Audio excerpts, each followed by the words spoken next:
Cash flow statement इस बार जो है 70% कोर्स में इंक्लूड किया गया है। बाकी जो है 30% कोर्स जो है वो इस साल कोरोना काल की वजह से काटा गया है।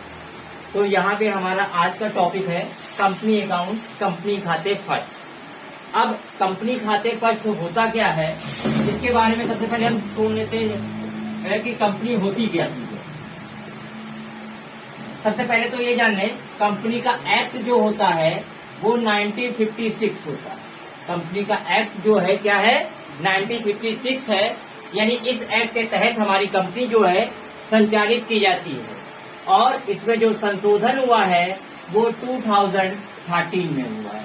इसमें जो संशोधन हुआ है वो कब हुआ है, 2013 में हुआ है। और कंपनी की डिफिनेशन प्रोफेसर हैने साहब जो थे वो बताते हैं, कंपनी एक कृत्रिम व्यक्ति है। कंपनी एक कृत्रिम व्यक्ति है जिसका अविच्छिन्न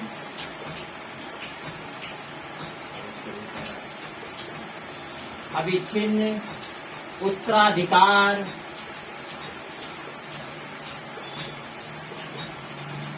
उसकी सार मुद्रा सहित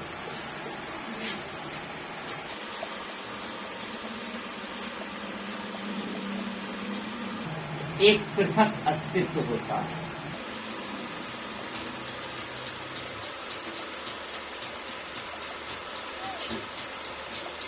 यानी प्रोफेसर हैने साहब हमारे कहते हैं कि कंपनी एक कृत्रिम व्यक्ति है जिसका अविच्छिन्न उत्तराधिकार उसकी सार मुद्रा सहित एक पृथक अस्तित्व होता है।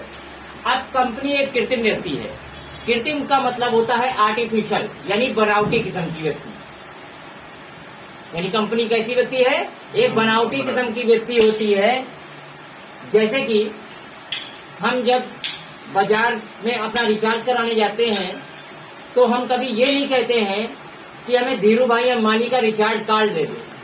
हम उनसे ये कहते हैं कि हमें जो है रिलायंस जियो का जो है रिचार्ज कर दीजिए। तो यानी उसके मालिक से हमें कोई मतलब नहीं रह गया है। कंपनी अपने आप में स्वयं मालिक हो जाती है। उसके अंदर जो भी वर्कर काम करते हैं, चाहे वो भले ही मालिक क्यों ना हो, वो एज ए कंपनी का एम्प्लॉय कहलाता है। इसीलिए कहा गया है कंपनी एक कृत्रिम व्यक्ति है, एक आर्टिफिशियल यानी बनावटी व्यक्ति है जिसके अविच्छिन्न उत्तराधिकार। अविच्छिन्न का मतलब होता है बहुत सारे उत्तराधिकार, जिसके बहुत सारे उत्तराधिकार है, राइट्स है। एक कंपनी को किसी को भी वो फर्म में इंक्लूड कर सकती है, किसी को भी हटा सकती है, किसी के ऊपर भी महाभियोग चला सकती है और कंपनी के सदस्य भी कंपनी पर महाभियोग चला सकते हैं। तो ऐसी सारी चीजें जो है वो अविच्छिन्न उत्तराधिकार के अंतर्गत आती है। जैसा कि आपने स्कूलों में देखा होगा कि वहाँ पर हर आदमी का दायित्व जो होता है अपने काम के अनुसार जो है एक दूसरे पर बटा होता है। जैसे प्रिंसिपल का काम है प्रबंध करना और बच्चों का काम है पढ़ना, टीचर्स का काम है पढ़ाना, चपरासी का काम है घंटी बजाना, बाबू का है लेखा जोखा रखना। तो उसी प्रकार से यहाँ पे भी भिन्न भिन्न उत्तराधिकार सबके पास होते हैं। यानी कहते हैं सदस्यों का दायित्व तो सीमित होता है लेकिन कंपनी का दायित्व असीमित होता है। उसकी सार मुद्रा होती है। कहते हैं मात्र हस्ताक्षर कर लेना ही साक्षर नहीं कहलाता है। मात्र हस्ताक्षर कर लेना ही साक्षर नहीं कहलाता है। यानी उसकी एक जो है सार मुद्रा, सार मुद्रा बोलते हैं मोहर को। मोहर यानी कि स्टैम्प। यानी जब तक जो है एक स्टैम्प नहीं पड़ जाएगी, आपके पेपर पर एक स्टैम्प नहीं पड़ जाएगी, तब तक ये नहीं कहा जा सकता है कि वो पेपर लीगल है। आपकी हाई स्कूल या इंटर की मार्कशीटें आती हैं तो आगे जो है अर्चना खन्ना की मोहर यानी आपके जो सचिव होते हैं उनकी मोहर और सिग्नेचर होता है और पीछे प्रिंसिपल की मोहर और सिग्नेचर होता है, जो इस बात का प्रमाण हो जाती है कि आपकी मार्कशीट जो है ओरिजिनल है। उसी तरह से कंपनी भी इसी तरह से है। जब तक कंपनी की सील और मोहर नहीं पड़ जाती है तब तक हम उसको ओरिजिनल नहीं मानते हैं और ये कह सकते हैं कि कंपनी जो है 1956 के तहत संचालित की गई है। पृथक अस्तित्व यानी बिल्कुल पृथक अस्तित्व के बारे में आपने जान लिया है कि उसका अस्तित्व क्या होता है, पृथक होता है, यानी सभी का काम और उत्तरदायित्व जो होते हैं अलग अलग बटे होते हैं। यही कंपनी की डिफिनेशन है। अगर विशेषताओं में देखें तो यहीं से विशेषताएं निकल के आती हैं। कंपनी एक कृत्रिम व्यक्ति है, इसके अविच्छिन्न उत्तराधिकार होते हैं, उसकी सार मुद्रा होती है और पृथक अस्तित्व होता है। यही सब कंपनी की विशेषताएं दी होती हैं। अंश के बारे में हम लोग समझते हैं कि अंश होता क्या है। जनरली भाषा में हम कहते हैं कि ये पूंजी के छोटे छोटे टुकड़े होते हैं। मैनुअली समझने के लिए हम देखते हैं कि मान लीजिए हमें जो है 30 रुपए की जरूरत है। कितने रुपए की जरूरत है? 30 रुपए की जरूरत है और हमने 3 अलग अलग पर्सन से 10-10 रुपए ले लिए। यानी हमें 30 रुपए की जरूरत थी और हमने 10-10 रुपए 3 अलग अलग आदमियों से ले लिए।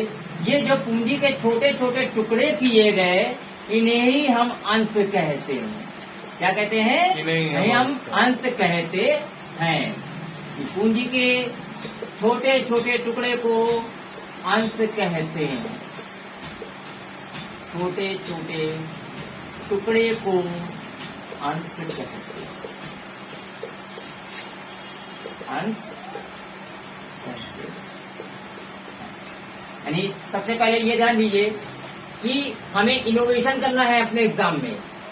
केवल रटन विद्या वाली एक लैंग्वेज में नहीं लिखना है, हमें इस वे में लिखना है। कुछ अपने डायग्राम को प्रस्तुत करना है जिससे कि हमारी सारी कहानी जो है वो हमारी डायग्राम ही बयां कर दे। और जब आप इनोवेशन करेंगे तो बहुत अच्छे मार्क्स मिलेंगे। यानी पूंजी के छोटे छोटे टुकड़े को क्या कहते हैं? अंश कहते हैं, यानी शेयर कहते हैं। जैसे कि हम किसी पार्टी शादी में जाते हैं तो अपने दोस्त से कहते हैं जरा भाई शेयर करो, तो ये शेयर वही का वर्ड है, यानी अपना हिस्सा दे दो। अपना हिस्सा दे दो, यानी पूंजी के छोटे छोटे हिस्से जब लगाए जाते हैं, दैट्स कॉल्ड शेयर, यानी उन्हें क्या कहते हैं? अंश कहते हैं।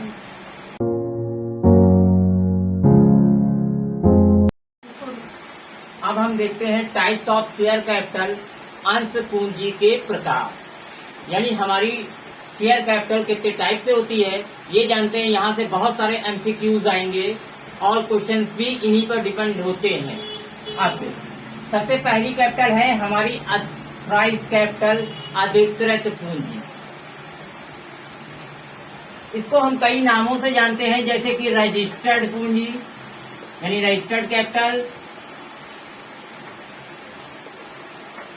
अंकित पूंजी, प्रांकित पूंजी, कई नामों से जानते हैं। और ये वो कैपिटल होती है जिससे किसी कंपनी का व्यवसाय शुरू किया जाता है। यानी जब बिजनेस स्टार्ट किया जाता है उस समय जो कैपिटल लगाई जाती है उसे अथॉराइज कैपिटल कहते हैं। उसे अथॉराइज कैपिटल कहते हैं। इशूड कैपिटल, अथॉराइज कैपिटल का वो पार्ट जो जनता को अंश खरीदने के लिए निर्गमित किया जाता है, जारी किया जाता है, उसे हम लोग इशूड कैपिटल यानी निर्गमित पूंजी कहते हैं। अथॉराइज कैपिटल का वो भाग जो जनता को अंश खरीदने के लिए निर्गमित किया जाता है उसे इशूड कैपिटल कहते हैं। सब्सक्राइब कैपिटल, जितने अंश जनता द्वारा खरीद लिए जाते हैं, जितने अंश जनता द्वारा परचेज कर लिए जाते हैं, खरीद लिए जाते हैं, उन्हें सब्सक्राइब कैपिटल कहते हैं। कॉल्ड अप कैपिटल, याचित पूंजी। जैसा कि हम देखते हैं कि हम जब कोई आइटम किस्त पर लेते हैं या कोई घर जो है अपने लिए किस्त पर लेते हैं तो उसमें कुछ हमें प्रोसेस से होकर के गुजरना पड़ता है। और वो प्रोसेस कुछ इस प्रकार से होता है, जैसे हम एलडीए वगैरह के मकान खरीदते हैं तो सबसे पहले हम उसके एप्लीकेशन को लेते हैं। यानी हम एक एप्लीकेशन फॉर्म भरते हैं, एप्लीकेशन फॉर्म भरते हैं और फिर मकान हमको अलॉट होता है। फिर मकान हमको क्या होता है? अलॉट होता है। और उसके बाद जो है हमें अलॉटमेंट होता है। फिर उसके बाद हमारी इंस्टॉलमेंट की बारी आती है। इंस्टॉलमेंट को हम यहाँ कॉल्स का नाम देते हैं क्योंकि हम यहाँ पे घर नहीं खरीद रहे हैं, हम शेयर पढ़ रहे हैं। तो यहाँ पे एप्लीकेशन हुआ, अलॉटमेंट हुआ और फर्स्ट कॉल हुआ और सेकंड कॉल हुई। ठीक है। इसी तरह से थर्ड कॉल यानी जितने भी कॉल में पैसा मांगा जाएगा हम उसको दिखाएंगे। जैसे कंपनी मान लीजिए 10 रुपए मांग रही है, कंपनी 10 रुपए मांग रही है और वो 10 रुपए कुछ इस तरह से मांगेगी कि वो 2 रुपए एप्लीकेशन पे ले लेगी, 3 रुपए अलॉटमेंट पे ले लेगी, 2 रुपए फर्स्ट कॉल पे ले लेगी और 3 रुपए सेकंड कॉल पे ले लेगी। यानी 3 to 5, 3, 8 to 10 यानी टोटल 10 रुपीज को उसने डिवाइड कर दिया है। और ये जो कंपनी कॉल्स मांगती है उसे कहते हैं याचित पूंजी, कॉल्ड अप कैपिटल। जिन कॉल पे पैसा मांगा जाता है उसे क्या कहते हैं? Called up capital, paid up capital, चुकता पूंजी। इन कॉलों पर जब पैसा चुका देता है शेयर होल्डर्स यानी अंशधारी, जब इन शेयरों पर पैसा चुका देता है तो उसे चुकता पूंजी यानी पेड अप कैपिटल कहते हैं। इसके बाद आ जाइए रिजर्व कैपिटल। रिजर्व कैपिटल हमारी क्या होती है? संचित पूंजी। मान लीजिए निर्गमित पूंजी थी 10,000 और जनता ने केवल 8,000 शेयर ही लिए हुए हैं, तो 2,000 रुपए जो क्या हो जाएंगे? वो हमारे रिजर्व कैपिटल में चले जाएंगे, जो कंपनी जो है एंड में यूज कर सकती है। यानी कंपनी का जब एंड होता है, कंपनी का समापन होता है, उस समय इस पैसे का यूज किया जाता है। इसे हम लोग रिजर्व कैपिटल नाम देते हैं। यानी निर्मित पूंजी का वो भाग यानी प्रार्थिक निर्मित पूंजी का वो भाग जो बच जाता है उसे हम लोग रिजर्व कैपिटल का नाम देते हैं। अब हम टॉपिक में देखते हैं टाइप्स ऑफ शेयर, अंशों के प्रकार। जैसा कि हम जानते हैं कि हमारा घर का नाम कुछ और होता है और स्कूल वगैरह में नाम कुछ और होता है। घर पे एक बुलाने वाला एक जनरली नाम होता है जिसपे हम अपना कॉमन नाम कह सकते हैं यानी साधारण नाम। तो यहाँ पे भी शेयर के 2 नाम होते हैं, समता और पूर्वाधिकार, इक्विटी शेयर और प्रेफरेंस शेयर बोलते हैं। समता अंश और साधारण अंश कुछ इस प्रकार से होते हैं कि यहाँ पर पूर्वाधिकार अंशों के पहले जो है एक परसेंटेज जुड़ी होती है। जनरली शेयर के क्वेश्चन में इसका कोई बहुत इफेक्ट नहीं पड़ता है, लेकिन फिर भी हम समझ लेते हैं।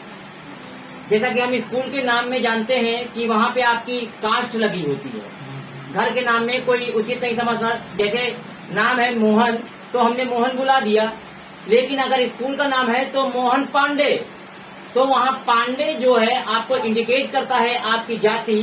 तो यहाँ पूर्वाधिकार अंश भी उसी पर डिपेंड होते हैं कि आपकी जाति यहाँ पे किस परसेंटेज के रूप में है, 5% के रूप में है या 6% के रूप में है। ठीक है, यानी यहाँ पे परसेंटेज है, वो परसेंटेज कोई भी हो जाती है। यानी एक प्रकार से इसको बोलते हैं लाभांश। क्या बोलते हैं? लाभांश। यानी जो भी ये प्रॉफिट पे हिस्सेदार होंगे। अब देखिए दोनों में डिफरेंस क्या है, साधारण और समतांश और पूर्वाधिकार अंश में डिफरेंस क्या है। मान लीजिए किसी कंपनी को 10,000 रुपए का प्रॉफिट हुआ और 50% शेयर जो है वो इक्विटी शेयर होल्डर है और 50% जो है प्रेफरेंस शेयर होल्डर्स है। यहाँ पे सबसे पहले इक्विटी शेयर वाले को जब हम हिस्सा देंगे और प्रेफरेंस शेयर वाले को हिस्सा देंगे तो इस बात का ध्यान रखेंगे, जैसा कि यहाँ नाम से ही इंडिकेशन हो रहा है पूर्वाधिकार, पूर्व से अधिकार, पूर्व से अधिकार, और यहाँ नाम से इंडिकेट हो रहा है प्रेफरेंस, जिनको प्रेफरेंस है। यानी कितने परसेंट की? 5% की प्रेफरेंस है। यानी 10,000 का 5% यानी 500 इनको पहले मिल जाएगा और उसके बाद जो भी पैसा बच रहा है 9,500 रुपए उसको 2 भाग में इक्वली डिवाइड कर देंगे। 4750 रुपए जो है वो इक्विटी शेयर होल्डर्स को मिलेगा और 4750 जो रुपए है वो प्रेफरेंस शेयर होल्डर्स को मिलेगा। तो इस प्रकार हमने देखा कि 5,250 रुपए प्रेफरेंस शेयर होल्डर्स को मिला और 4,750 रुपए जो है इक्विटी शेयर होल्डर्स को मिला। यानी हम देखते हैं अंशों के 2 प्रकार होते हैं, समता या साधारण अंश और दूसरा पूर्वाधिकार अंश।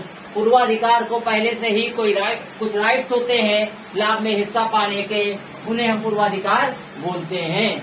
और जनरली जब आप शेयर के क्वेश्चंस करेंगे, अगर क्वेश्चंस में कुछ भी ना लिखा हो तो आप उसे इक्विटी शेयर मानेंगे, यानी जहां जहां पे भी शेयर वर्ड इस्तेमाल होगा आप उसके आगे इक्विटी जोड़ देंगे। यानी क्वेश्चन में कुछ भी नहीं गिवन है तो आप इक्विटी शेयर जोड़ देंगे।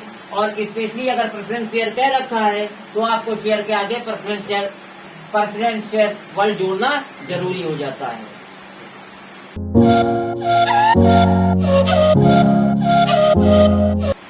अब हमारा टॉपिक है type of issue of share, अंशों के निर्गमन के प्रकार। निर्गमन से मतलब ये है कि हम कोई भी अंश कितने प्रकार से सेल कर सकते हैं। जैसे कि मान लीजिए पेन है और ये पेन 20 रुपए का है, तो कितनी दशाएं हैं इसको सेल करने के लिए। मान लीजिए 20 रुपए वाला पेन या तो हम 20 रुपए में पे कर सकते हैं, या तो 20 रुपए वाला पेन 19 में पे कर सकते हैं, या 20 वाला पेन जो है 21 में पे कर सकते हैं। कहने की थीम ये है, या तो हम उसी रेट पर बेच सकते हैं, या उससे अधिक रेट पर बेच सकते हैं, और या उससे कम रेट पर बेच सकते हैं। उसी प्रकार शेयर में भी अगर 10 रुपए वाला शेयर अगर हम 10 रुपए पर ही बेचते हैं तो इस प्रकार के क्वेश्चन को हम एट पार या फेस वैल्यू का प्रश्न बोलते हैं। इसको निर्गमन का प्रकार बोलते हैं एट पार या फेस वैल्यू, और हिंदी में बोलते हैं सम मूल्य। यानी सम मूल्य का मतलब उसी मूल्य पर। अगर 10 रुपए वाला पेन जो 9 रुपए में बेचते हैं तो इसको बोलते हैं एट डिस्काउंट। इसको बोलते हैं अवमूल्य या कटौती पर निर्गमन, या कटौती पर निर्गमन। कंपनी एक्ट 2013 के अनुसार इसको सिलेबस से बाहर कर दिया है, यानी कोई भी अंश जो है अब कटौती पर निर्मित नहीं किए जा सकते हैं। पॉइंट ध्यान रहे, डिस्काउंट का टॉपिक 2013 एक्ट के तहत हटा दिया गया है। कोई भी शेयर जो है वो डिस्काउंट पर इशू नहीं किया जा सकता, यानी कोई भी नई कंपनी जो है वो डिस्काउंट पर अवमूल्य पर अंशों का निर्गमन नहीं कर सकती है। ये कई बार एमसीक्यू पर पूछा गया है कि कौन सी कंपनी जो है अंशों को अवमूल्य पर निर्मित नहीं कर सकती है। ठीक है, एट डिस्काउंट। अगर 10 वाला शेयर यदि 11 रुपए पर यानी अधिक पर इशू किया जा रहा है तो उसको बोलते हैं एट प्रीमियम, अधिमूल्य। हिंदी में बोलते हैं अधिमूल्य या प्रीमियम पर निर्गमन।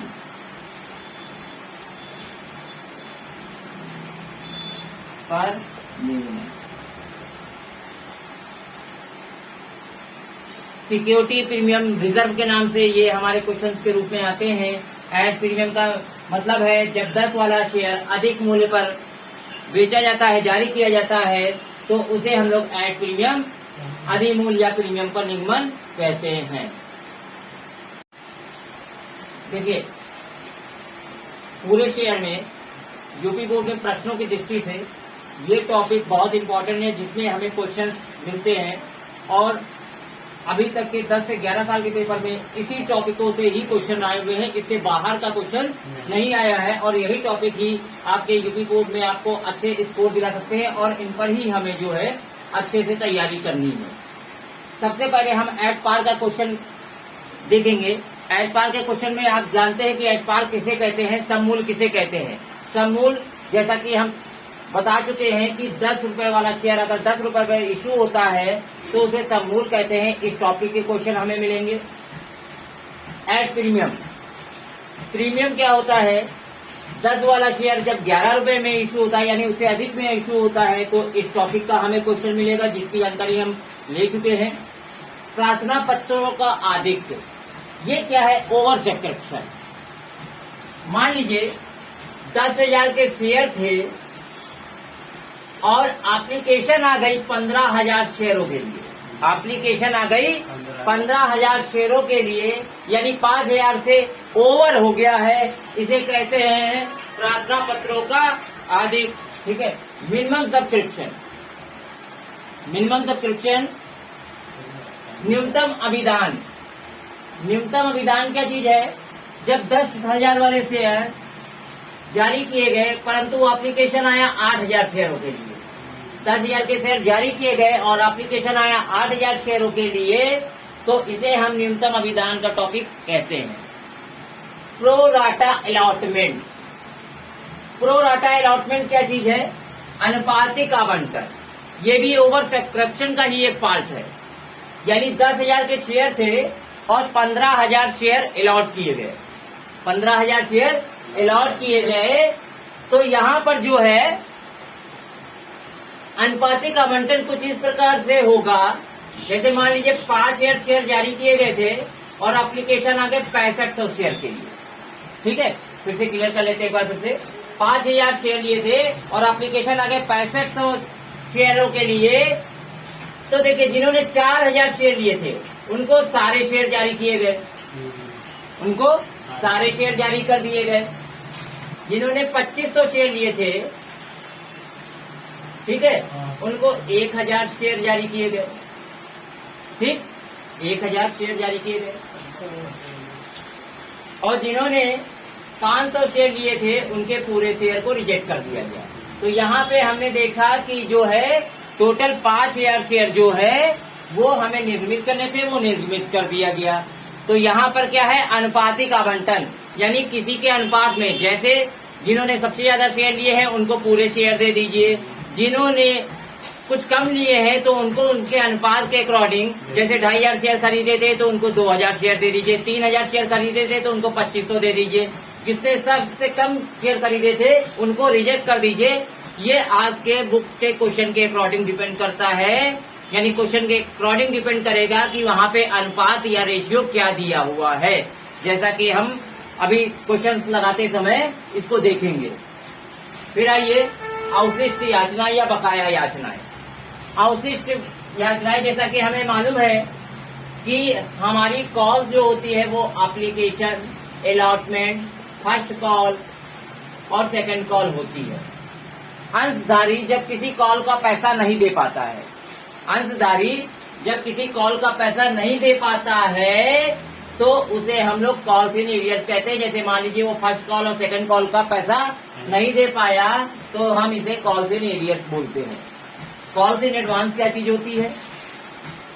जब हम किसी अंशों का पैसा एडवांस में पे कर देते हैं, जैसे मान लीजिए सेकंड और फर्स्ट कॉल का पैसा, सेकंड और फर्स्ट कॉल का पैसा जो है हम एडवांस में पे कर रहे हैं। ठीक है, यानी अलॉटमेंट के समय पे कर दे रहे हैं। यहाँ का 2 रुपए, यहाँ का 3 रुपए, टोटल 5 रुपए हम अलॉटमेंट के समय दे रहे हैं, तो वो कॉल्स इन एडवांस कहलाता है। ठीक, फॉरफीचर शेयर, अंशों का हरण, फॉरफीचर शेयर अंशों का हरण, यानी ये हमारा मोस्ट इम्पोर्टेंट टॉपिक है। मोस्ट इम्पोर्टेंट टॉपिक है। 11 साल में 10 साल जो है केवल इसी टॉपिक पर प्रश्न आए हुए हैं, यानी इसमें क्या है, ये सब इंक्लूड हो सकता है। फॉरफीचर शेयर ये सब इंक्लूड हो सकता है और 100% फॉरफीचर तब होता है जब कॉल्स इन एरियर्स होता है।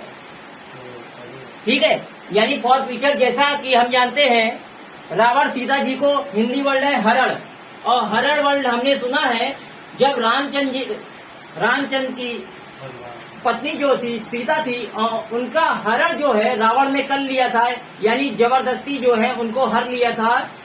ठीक है, तो यहाँ का वो वर्ड है हरण, फॉरफीचर, यानी जब अंशधारी किसी कॉल पर पैसा नहीं दे पाएगा तो उसके बाकी के शेयर को जब्त कर लेगी कंपनी, बाकी के शेयर को जब्त कर लेगी, उसे बोलते हैं फॉरफीचर शेयर्स। और आपके बोर्ड में इसी का प्रश्न आता है क्योंकि इसमें ये सब इंक्लूड हो सकता है, ये सब इंक्लूड हो सकता है और वो कंपनी जब्त कर लेगी। लास्ट टॉपिक है हमारा अंशों का पुनः निर्गमन, री इशू ऑफ शेयर्स। ये क्या है भाई? जैसे कि हमें मालूम है कि हम सभी एक डोर पर बंधे हुए हैं, कोरोना काल सिस्टम है, तो अपने जो भी शेयर होल्डर्स हैं उनको लुभाने के लिए, उनको एक मौका देने के लिए कंपनी जो है उनके शेयर को री इशू कर सकती है। वही 3 कंडीशन पे जो आप पिछली क्लासेस में पढ़ चुके हैं, एट पार पर, एट प्रीमियम पर और एट डिस्काउंट पर वो अपने शेयर को दोबारा री इशू कर सकती है। ये शेयर होल्डर को एक मौका देती है कि आप अपने फॉरफीट हुए शेयर को एक बार फिर से री इशू कर सकते हैं। और यहीं पर हमारा टॉपिक खत्म होता है। यानी ये सारी चीज जो है रीशू में इंक्लूड होगी। एज ए फॉर फ्यूचर का ही पार्ट होता है रीशू। फॉर फ्यूचर होगा तभी रीशू हो सकता है। यानी आपको बहुत अच्छे से ये 9 टॉपिक अगर आपने कंप्लीट कर लिए तो आपको 100% शेयर के बारे में अच्छी जानकारी होगी।